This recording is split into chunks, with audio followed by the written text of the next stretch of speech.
Are you a prepper or homesteader looking to connect with like-minded people in your area? Looking to start your own preparedness group? Already have a group? Well, look no further than PrepperNet. PrepperNet is dedicated to personal responsibility, individual freedoms, and being self-reliant. PrepperNet has monthly meetings in over 100 cities where you can meet and learn with like-minded people in your area. PrepperNet, where preppers unite. Find us online at PrepperNet.com. Survive, thrive, stay alive. It's time to get prepared with the Prepping Academy podcast.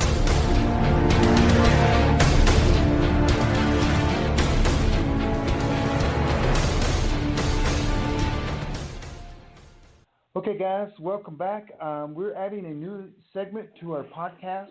We're calling this segment PrepperNet's Weekly World Threat Roundup with Steve from Alerts USA. Steve, are you with us? I am. How you doing? Great, Steve. Oh, gosh, I bet you got some news to give us. I've been watching world news, and some of it's been blowing my mind, but you always hit us with information that we never see on TV or hear on the radio. So what do you have for us this week? Oh, welcome to the show, by the way. Yeah, welcome. Hey, I graciously appreciate the opportunity to come on and chat with you and to let you and the listeners know kind of what's going on around the world. So this will be kind of like we're going to hit some of the high points in different regions, a few different regions around the world, and things will start to congeal here pretty quick. Let's start with Iran. So tensions between the U.S. and Iran, they're starting to heat up as the U.S. will soon begin imposing sanctions on entities that are buying oil from the country. In turn, Iran is threatening to close down the Straits of Hormuz, which would be a major shock to world oil markets, as about 30% of the global crude shipments transit through those straits. Now, for your older listeners, if you recall back to when tensions were high in the late 80s, I think it was 88, Iran threatened to close the straits, then deployed mines in the Persian Gulf. Within a day or so, a U.S. Perry-class frigate hit one of these mines and was nearly sunk. In turn, less than a week after that, the U.S. launched what at the time was the largest American surface engagement since World War II, where they destroyed two of Iran's oil platforms. They sank one of their frigates, damaged another, as well as a whole handful of smaller vessels. Now, at the time, we were pretty fortunate that this didn't break off into a broader regional conflict. Now, fast forward to the present, Iran has previously made clear in the past few years that in the event of an outbreak of shooting between Iran and the U.S., their first target will be Saudi oil and gas infrastructure, because it's just a couple hundred miles across the Persian Gulf. So this is one of the areas that we're watching what's happening very closely there. Related to this, also back in the 80s, around on the other side of the Saudi Peninsula, you have the Gulf of Aden and the entryway into the Suez Canal, which is called Bab el-Mandeb. This would be if things ever got to be a serious shooting match with Iran, U.S. forces fully expect that an attempt would be made to also mine and close off Bab el-Mandeb and the Gulf of Aden. The reason being, by doing that, by essentially closing down the Suez, any reinforcements that would come, for instance, from Europe or the east coast of the U.S., instead of going into the Mediterranean through the Suez and then out into the Indian Ocean in order to get up to the Persian Gulf, everything would have to go around the southern tip of Africa and all the way up if they managed. And so, this is just one area that we're keeping a close eye on, because those sanctions are soon to start to take effect for anybody that's buying Iran's oil. And what the Trump administration is just trying to do is put a further financial squeeze on them. So let's go from the Middle East over to Asia. Now, I'm talking about Central Asia here. Now, on the heels of the Sri Lanka church attacks, police in India's 6 southernmost states, now this encompasses about the bottom third of India, all their police are on extremely high alert right now for possible terror attacks after what they call a highly credible intelligence tip. Now, considering the proximity of southern India to Sri Lanka, and the fact that the Islamic State is now putting out their threat posters and propaganda statements in Bengali, which is the language spoken primarily in Southeast India, everybody's kind of sitting up and taking notice here. Now, why is this important to your audience in North America? It's because southern India is a major tourist and business destination for Americans. In fact, after Bangladesh, Americans account for the second highest number of foreign tourist arrivals in India. And so this is another area that we at Alert USA we're keeping a close eye on because there's a very high potential for something to happen over there. Now let's skip all the way around to the other side and talk about what's happening in the Americas. Okay. The increasing tempo of terror attacks on Christian and Catholic churches, as well as synagogues in Asia, Europe, and North America, should really be a wake-up call for your listeners who are believers of the need for houses of worship here in the U.S. to be stepping up security. As you're aware from the Alert USA service and the alerts and the different reporting that we've put out, in the last 60 days, the Islamic State and Al-Qaeda have both called for or directly threatened attacks on so-called worshipers of the cross. Earlier today, Monday, the ISIS leader Abu Bakr al-Baghdadi, who both the U.S. and Russia claimed was killed approximately 2 years ago, he resurfaced and is urging followers to increase their attacks on quote-unquote crusaders and apostates.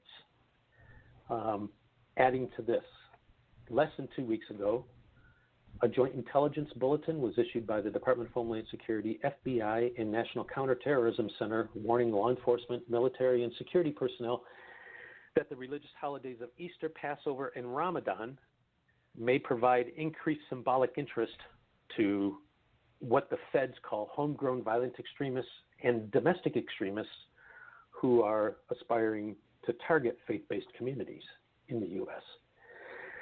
And funneling all of that stuff down, Ramadan, which is the Islamic holy month, begins on May the 5th. Mm-hmm. Now, considering all that's been happening recently, the reemergence of Baghdadi, and after everybody thinking he was dead, and all of a sudden he shows up as being still alive and puts out this rallying call for their followers to step up the attacks, now would really be a good time for your listeners that do attend churches or synagogues to be proactive, maybe in going, for instance, talking, if you don't have, any visible security at your church, go and talk to your pastor. Find out what can be done in order to increase the security of the environment that you're in on Sundays or perhaps on Wednesdays.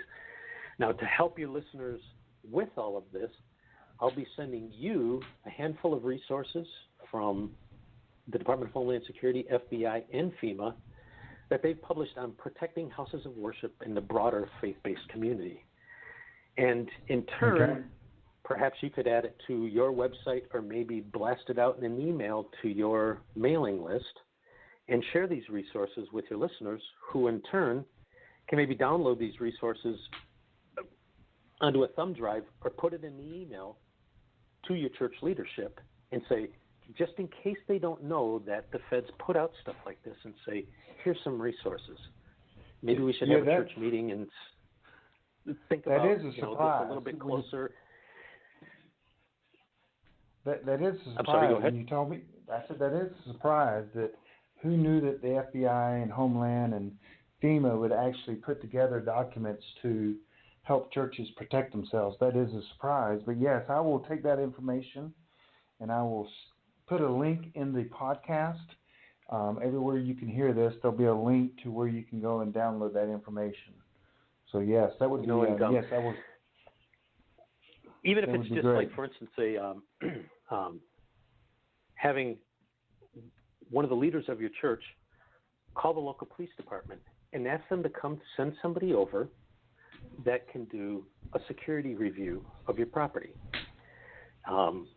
which would be insightful like you can't imagine. The stuff that law enforcement knows to look for that the average lay individual just, you're not operating inside of that sphere, so you don't know the particular things to look for, but, they've got the keen eye to be able to identify where weak points in physical security would be, and the recommendations that they can make. These resources also provide lots of contacts for different people at the federal level that if you need to step it up a little bit more, there's a slew of other resources there to have others come in and perhaps provide firearm training for the security staff of your church so that everybody is operating in sync.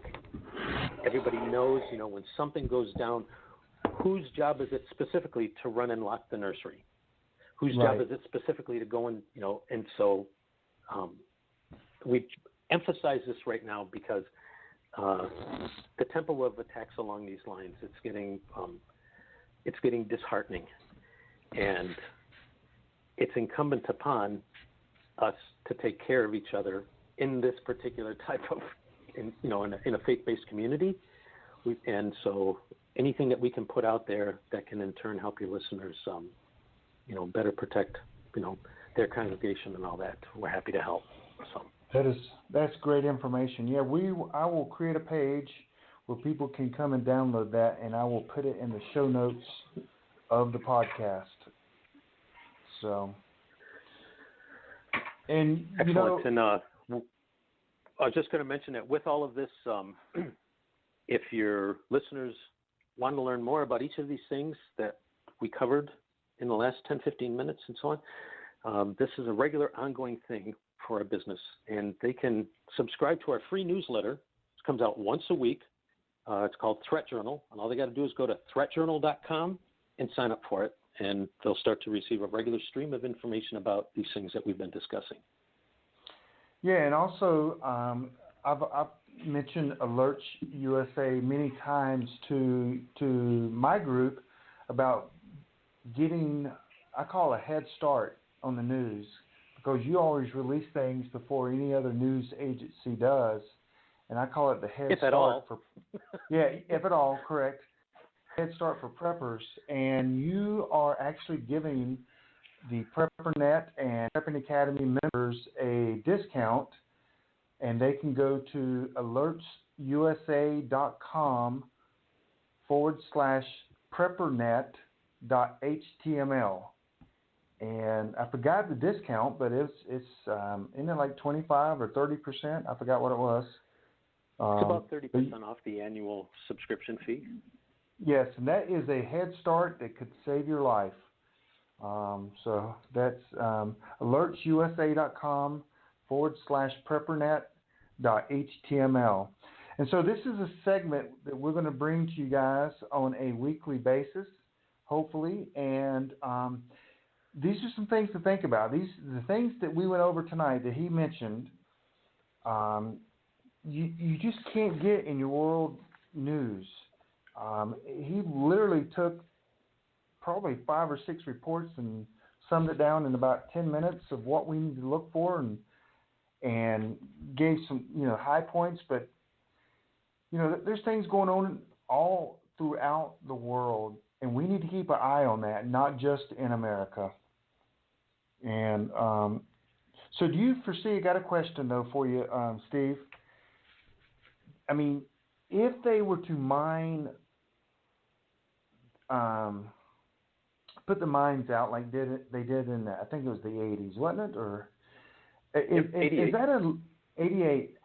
To me, if someone does that to us today, and the sanctions we have on Iran, that could be the start of a small war, could it not?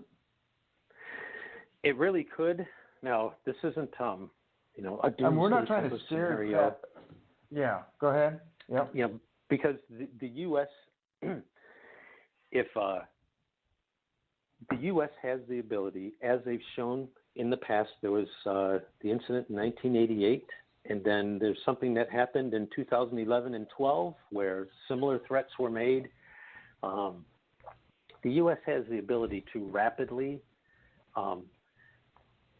make sure that freedom of navigation through the Straits of Hormuz is sound, but the potential for something like this to quickly spin out of control and into a broader conflict is what the great concern is. Getting the oil out of the Gulf, that's going to happen. There may be some delays. You may see an increase in gas prices. You may see insurance rates skyrocket for the tankers and all of this. That stuff will continue.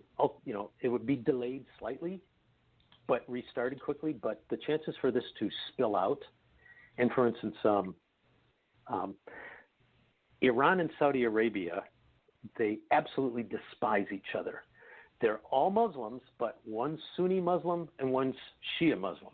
And their differences are not theological, but that sectarian divide that started in 632 AD, the day Muhammad died, and that whole disagreement between Iran and Saudi Arabia essentially comes down to who controls Islam. Who's the dominant belief system in Islam, who takes care of the different holy sites and all that. And that's what the whole disagreement is about, but they just despise each other. This in turn relates to Yemen. So everybody's heard about the Houthi rebels that are attacking, that have overthrown the government in Yemen and are attacking into Saudi Arabia. The Houthi rebels are directly funded by Iran, who's trying to get a foothold on the Saudi peninsula. And so, it's not just, throwing bad stuff back and forth at each other, or, it's extended to the bottom where there's a proxy war that's being fought on Iran's behalf by them funding the Houthi rebels and so on, trying to, just cause troubles in the Saudi kingdom. And that right there, if something started between the U.S. and Iran decided to start taking pot shots over into the Saudi oil and gas infrastructure, or hitting, that could get really ugly really quick. Not only with Saudi Arabia, but like Bahrain and some of the other Gulf states. And so that's where the big concern is. It's just that region kind of blowing up again. Awesome. That is great information, Steve. I appreciate you coming on and giving us that. Any last words? And not last words. That's probably the wrong statement there. Before we all die, can you have any last words for us? No. Just keep the faith. That's all. And pay attention to what's going on in the world. The mainstream media, their job, their business is not to keep you informed. Their core business is to sell advertising. And so they will pick and choose the stories that bring in the largest audience. They won't pick and choose the stories that are most important to your safety and well-being. They're going to pick and choose and craft the stories that draw the largest audience. And in turn, they can then charge the highest dollars to those that choose to advertise on their stations. And so when you think about, keeping track of world events, you got to go beyond what you're going to be seeing on Fox, CNN, and so on, because that's not their business. They will tell you stuff. Right. What's that saying? If it bleeds, it leads. Right. That's too late. Knowing about the emerging threats and what's happening in the ether behind that nobody's talking about, that's the stuff that is good to pay attention to in order to, like you said, be able to have that heads up or that head start. and that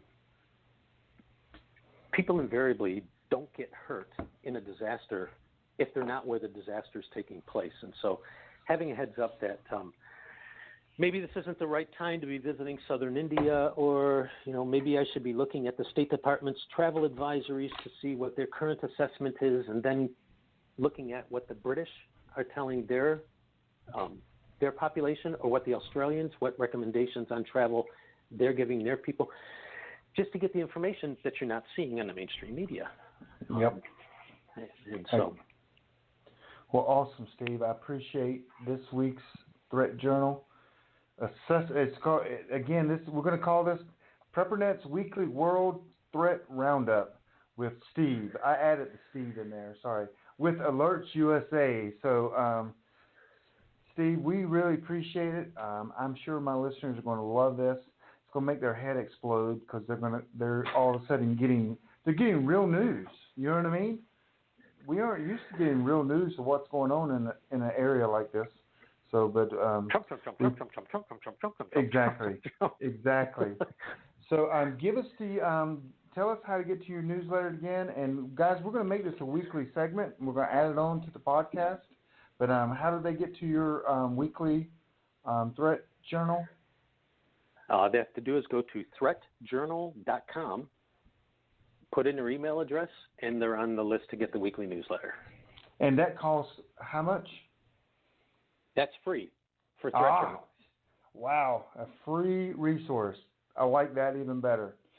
So, okay, guys, that is Steve with Alerts USA.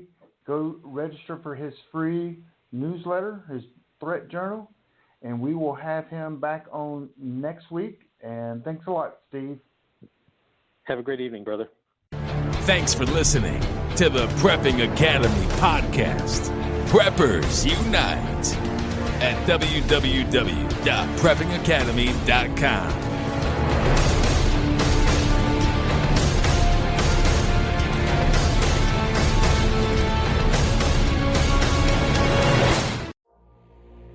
Has your data been hacked? Do you feel uneasy about the vulnerability of your personal information online? Were you involved in the Target, LinkedIn, or Microsoft data leaks? Don't know? If not, then pay attention. Join Forrest Garvin from PrepperNet for a free webinar on privacy and security. Gain insights into safe internet browsing, VPNs, crafting online aliases, secure emails, detecting if your data has been hacked, and managing passwords. Secure your spot today for this webinar on privacy and security. It's free. This webinar delves into comprehensive strategies for bolstering your online privacy. We've got you covered, from fortifying your passwords to shielding your financial information and mastering state-of-the-art encryption techniques. We're offering 2 convenient dates to suit your schedule. Reserve your spot now at PrepperNet.com/privacy. Don't let cyber threats erode your peace of mind any longer. Take the first step toward a safer, more secure online experience by joining us for our free webinar. Remember, knowledge is power when it comes to safeguarding your privacy. Sign up now at PrepperNet.com/privacy. We'll see you there.